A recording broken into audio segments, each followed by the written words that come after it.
Sayyidina Muhammad Rasulullah. La haula wala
Alhamdulillah nahmaduhu wa nasta'inuhu wa nastaghfiruh wa na'udzu billahi min shururi anfusina wa min sayyiati a'malina may yahdihillahu fala mudhillalah wa may yudlil fala hadiyalah.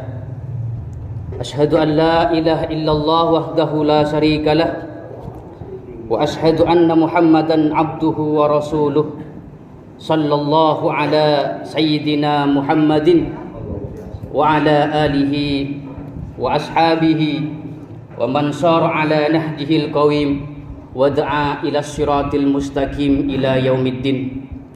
Amma ba'du, fa ya ayyuhal hadirun rahimakumullah, ittaqullah haqqa tuqatih wa la tamutunna illa wa antum muslimun. Hadirin para tamu Allah yang berbahagia, satu waktu saat Rasulullah bersama para sahabat di Masjidin Nabawi, lalu tiba-tiba Rasulullah bersabda, "Yadlu'ul an min hadzal fajj rajulun min ahlil jannah." Sebentar lagi akan ada seorang laki-laki yang masuk majelis ini. Dia laki-laki adalah penduduk surga. Kemudian para sahabat penasaran, menoleh ke belakang ingin tahu siapa laki-laki yang dikatakan Rasulullah sebagai ahlu jannah itu. Karena sahabat yang memiliki posisi dekat dengan Rasulullah sudah ada di majelis itu. Seperti halnya Sayyidina Abu Bakar, Umar, Utsman dan Sayyidina Ali. Lalu masuklah seorang laki-laki yang sederhana. Dia jarang dikenal oleh para sahabat lainnya. Laki-laki ahlul jannah yang masuk ini dari kalangan Ansor. Masuk majlis dengan muka dan jenggot yang masih basah karena sebab wudu. Kemudian laki-laki ini sholat berjemaah bersama Rasulullah. Di hari yang kedua, Rasulullah bersabda lagi, "Al-an yatla alaikum rajulun min ahlil jannah." Nanti akan ada seorang laki-laki yang masuk daripada pintu itu. Dia laki-laki adalah penghuni surga. Kembali para sahabat penasaran lagi, siapa lagi laki-laki yang dikatakan Rasulullah sebagai ahli jannah ini? Maka tiba-tiba masuklah laki-laki yang kemarin dikatakan Rasulullah itu, yaitu Fulan bin Fulan, sahabat Ansor yang sederhana. Di hari yang ketiga, Rasulullah berkata lagi, "Yatlu'ul an alaikum rajulun min ahlil jannah." Akan masuk seorang laki-laki, dia laki-laki adalah ahlul jannah. Maka jemaah sekalian rahimakumullah, yang masuk adalah dia lagi, Fulan bin Fulan, sahabat Ansor yang jarang dikenal oleh para sahabat lainnya. Usai majelis itu, Rasulullah saat kembali kepada kemahnya, maka para sahabat berkumpul, bertanya kepada sahabat lainnya, siapa sih sebenarnya laki-laki kok ia dikatakan Rasulullah sebagai ahli jannah? Maka untuk menjawab penasaran para sahabat itu, Sahabat itu kemudian mendelegasikan salah satu sahabat yang bernama Abdullah bin Amr al-As untuk mengikuti sahabat Ansor, rajul yang ahli jannah ini. Sesampai ke rumahnya, Abdullah bin Amr al-As berkata, "Wahai Tuan, saya punya masalah dengan keluarga saya. Saya sudah terlalu berjanji kepada ayah saya untuk tidak pulang selama 3 hari sampai masalah itu selesai. Bolehkah Tuan saya bermalam tinggal di sini selama 3 hari?" Maka Tuan ahli surga ini mengiyakan, "Iya boleh, kamu tinggal di sini sampai masalahmu selesai." Padahal jemaah sekalian rahimakumullah, Abdullah bin Amr al-As ini untuk tinggal di rumah Tuan ahli surga ini bukan karena punya masalah di rumahnya. Tujuan Abdullah mau tinggal selama 3 hari ingin tahu amalan apa yang dia kerjakan sehingga Abdullah dapat mengikutinya. Zikir apa yang dia lantunkan sehingga Abdullah dapat mengikutinya. Dan ternyata jemaah, Abdullah bin Amr ini selama tinggal 3 hari di rumah Tuan ahli surga ini tidak menemukan amalan yang spesial. Amalannya biasa-biasa saja, seperti halnya sahabat lainnya. Siangnya berniaga, kerja, berbisnis, malamnya tidur, makan, dan seterusnya. Tidak ada zikir spesial. Karena Abdullah bin Amr al-As ini tidak menemukan amalan yang istimewa, maka di hari yang ketiganya Abdullah pamitan, "Wahai Tuan, ya saya sebenarnya tidak punya masalah dengan keluarga saya, apalagi dengan ayah saya. Lalu saya tinggal di sini selama 3 hari karena saya penasaran kepada Tuan." "Kenapa?" "Memang iya Tuan, wong Tuan itu dikatakan Rasulullah, yatlu alaikum rajulun min ahlil jannah." Bahwa Tuan ini dikatakan Rasulullah sebagai penduduk surga. Dan Rasulullah berkata sedemikian bukan 1 kali, tapi 3 kali berturut-turut selama 3 hari. Maka kami penasaran Tuan, amalan apa yang Tuan kerjakan agar kami dapat mengikuti. Tetapi amalan Tuan biasa-biasa saja." Mendengar jawaban seperti ini, Tuan ahli surga ini menjawab, "Ma huwa illa ma ra'aitah ghaira anni." Ya aku seperti ini, sebagaimana engkau lihat, sebagaimana engkau saksikan selama 3 hari. Maka mendengarkan begitu, Abdullah bin Amr al-As ini pamit pulang, Pak. Beberapa langkah kemudian Abdullah dipanggil oleh Tuan ahli surga ini. "Wahai Tuan Abdullah, memang sebenarnya saya tidak punya amalan yang spesial, yang istimewa yang kamu cari. La ajidu li ahadan minal muslimina fi nafsi wisan. Akan tetapi walaupun saya tidak memiliki amalan yang khusus, namun saya tidak pernah menyakiti hati saudara-saudara saya. Saya tidak pernah benci kepada kaum muslimin. Pada saat saya berselisih dengan tetangga saya, saat saya mau tidur saya maafkan. Mengampuni akan kesalahan orang-orang, tidak pernah saya bawa tidur masalah saya. Wala ahsudu ahadan ala khairi a'tahu Allah Ta'ala iya." Dan saya pun juga tidak pernah iri dengan kenikmatan yang Allah berikan kepada saudara-saudara saya. Saya tidak pernah dengki dengan kelebihan dan kenikmatan yang dimiliki oleh saudara saya. Mendengar jawaban Tuan ahli surga ini, Abdullah bin Amr al-As berhenti sejenak lalu berkata, "Hiya allati balagat bikah." Sungguh dengan pekerjaan seperti itu Tuan sampai kepada derajatnya Allah, sampai Tuan dikatakan oleh Rasulullah sebagai ahlul jannah. Dan kami semua belum mampu dan belum bisa untuk melakukan hal itu.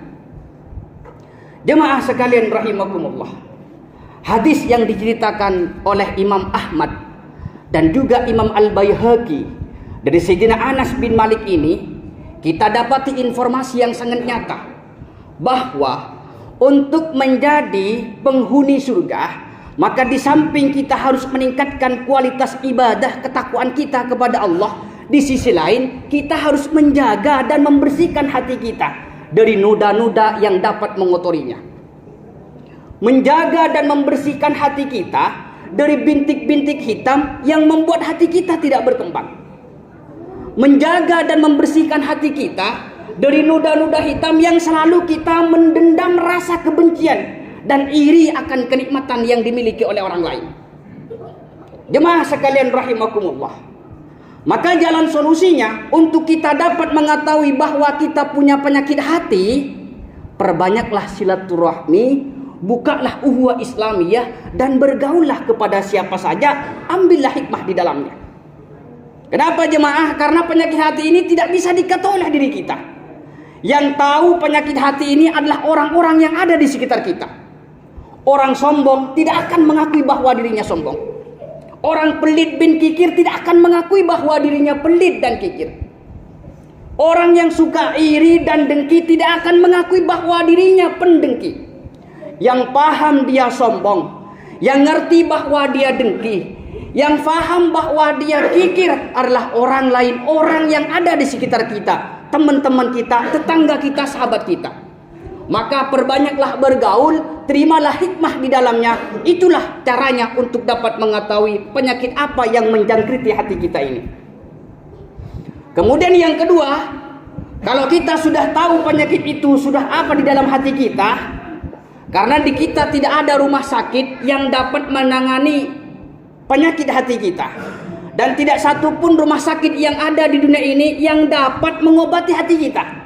Kalau jantung ada dokter spesialisnya, paru-paru basah, liver ada dokter spesialisnya, dan penyakit lainnya ada dokter spesialisnya. Tapi penyakit hati, sombong, iri hati tidak ada dokter spesialisnya, Pak. Karena penyakit hati ini tidak bisa dibawa ke rumah sakit dan tidak bisa diobati oleh dokter, maka jalan satu-satunya untuk dapat mengobati hati kita yang sedang kotor, hadirlah ke majelis taklim, mendengarkan mau'izatul hasanah, wajangan-wajangan yang disampaikan oleh para guru-guru kita, serta dekatlah kepada ulama, ngalap berokahlah di dalamnya. Itulah obatnya. Karena kalau kita tidak bergaul, kita tidak dapat mengetahui penyakit apa yang ada di dalam hati kita. Kalau kita tidak hadir ke majelis ilmu, kita tidak dapat untuk mengobati hati kita. Padahal kalau dibandingkan jemaah antara penyakit jasmani tubuh ini dengan penyakit hati, jauh lebih berbahaya penyakit hati. Kalau penyakit jasmani hanya memiliki kerugian di dunia saja, tapi kalau penyakit hati memiliki kerugian dan tersiksa dunia sampai akhirat nanti. Umpama dengan bahasa lainnya, orang punya penyakit katarak, diobati nggak sembuh-sembuh, ujung-ujungnya dia buta. Dia hanya memiliki kerugian di dunia, tidak bisa melihat saja. Dan tidak ada tuntutan nanti di akhirat dia tersiksa gara-gara punya penyakit buta. Orang punya penyakit lumpuh, diobati nggak sembuh-sembuh, ujung-ujungnya mati. Dia hanya memiliki kerugian di dunia, tidak bisa berjalan. Dan nanti di akhirat tidak ada tuntutan lumpuhnya dia menyebabkan masuk neraka, tidak ada seperti itu. Tidak ada penyakit anggota di dunia ini yang menyebabkan dia tersiksa, tidak ada hubungannya. Tapi kalau penyakit hati, sombong, siapa yang mau dekat dengan orang sombong, Pak? Suka merendahkan orang lain, meninggikan dirinya, walaupun kenyataannya suaranya tidak sesuai dengan realitanya. Dan kita sama-sama tahu ancaman bagi orang-orang yang hidup dalam kesombongan di dunia itu, di akhirat itu di mana. Orang yang memiliki penyakit dengki, iri hati, siapa yang mau dekat dengannya? Suka menyakiti orang lain, iri akan kenikmatan dan kelebihan yang dimiliki oleh orang lain, walaupun dirinya lebih mapan. Tetapi karena ada penyakit hati yang ada di dalam hatinya, iri dan dengki, dia tidak rela melihat kenikmatan orang lain lebih berkembang. Jemaah sekalian rahimakumullah, kalau kita mampu untuk mengeluarkan dana puluhan juta, bahkan ratusan juta untuk mengobati jasad ini, mengapa kita tidak mau mengeluarkan dengan angka nilainya yang sama atau lebih untuk mengobati hati kita ini? Mengingat lebih berbahaya hati kita daripada penyakit jasmani. Rasulullah berfirman, Rasulullah bersabda, "Innallaha la yanzuru ila ajsamikum waswarikum wa amwalikum." Sesungguhnya Allah itu tidak melihat manusia dari jasadnya, dari fisiknya. Allah tidak melihat kita dari rupanya. Dan Allah tidak melihat kita dari statusnya, apakah kita kaya atau tidaknya. Allah tidak melihat kita dari pangkat atau tidaknya. Walakin yanzur ila qulubikum wa a'malikum. Akan tetapi Allah melihat manusia itu dari hatinya. Kalau hatinya bersih, niscaya dengan kebersihan itu akan cenderung untuk menjadi orang yang baik. Barakallahu li wa lakum fil Qur'anil azim wa nafa'ana wa iyyakum min ayati wa dzikril hakim wa taqabbalallahu minna wa minkum tilawatahu wa innahu was-sami'ul alim. Aqulu qawli hadza fastaghfirullahal azim innahu huwal ghafurur rahim.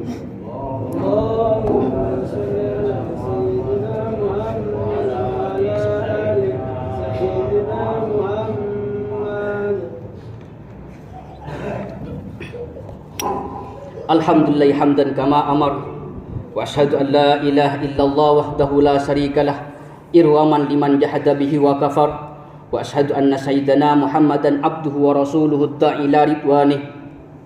Allahumma salli wa sallim ala sayyidina Muhammad wa ala alihi wa sahbihi wa sallama tasliman katsira. Amma ba'du, fa ya ayyuhan nas ittaqullaha ta'ala wa darul fawahisha ma dhahara ma batan wa hafidu ala ta'ati wa huduril jum'ati wal jamaah. Wa'lamu anna Allaha amarakum bi amrin bada'a fihi bi nafsihi wa sanna bi malaikati qudsih faqala ta'ala wa lam yazal qailan alima inna Allaha wa malaikatahu yusalluna 'alan nabi ya ayyuhalladzina amanu sallu 'alaihi wa sallimu taslima walhamdulillahi rabbil alamin. Allahumma la taj'al li ahadin minhum fi unuqina dhalamah wa najjina bi hubbihim min ahwali yaumil qiyamah. Allahumma aminna fi durina wa aslih ulati umurina waj'alillahumma wilayatana fi man khafaka wattaqak. Allahumma ighfir lil muslimina wal muslimat wal mu'minina wal mu'minat al ahya' minhum wal amwat bi rahmatika ya wahibal 'atiyat. Allahumma adfa' 'anna al wala wal waba wal riba waz zina wa salasi wal mihan wa su'al fitani ma dhahara wa ma batan an baladina hadza Indonesia khassah wa an sa'il muslimin 'ammatan ya rabbal alamin. Rabbana atina fid dunya hasanah wa fil akhirati hasanah wa qina adzaban nar. Ibadallah, innallaha ya'muru bil 'adli wal ihsan wa ita'i dzil qurba wa yanha 'anil fahsai wal munkar wal baghi ya'idukum la'allakum tadhakkarun. Fadhkurullahal 'azim yadhkurkum waskurhu 'ala ni'amihi yazidkum was'alhu min fadli yu'tikum wa la dzikrullahi a'azzu wa jalla akbar. Allahu akbar, Allahu akbar, subhanallah.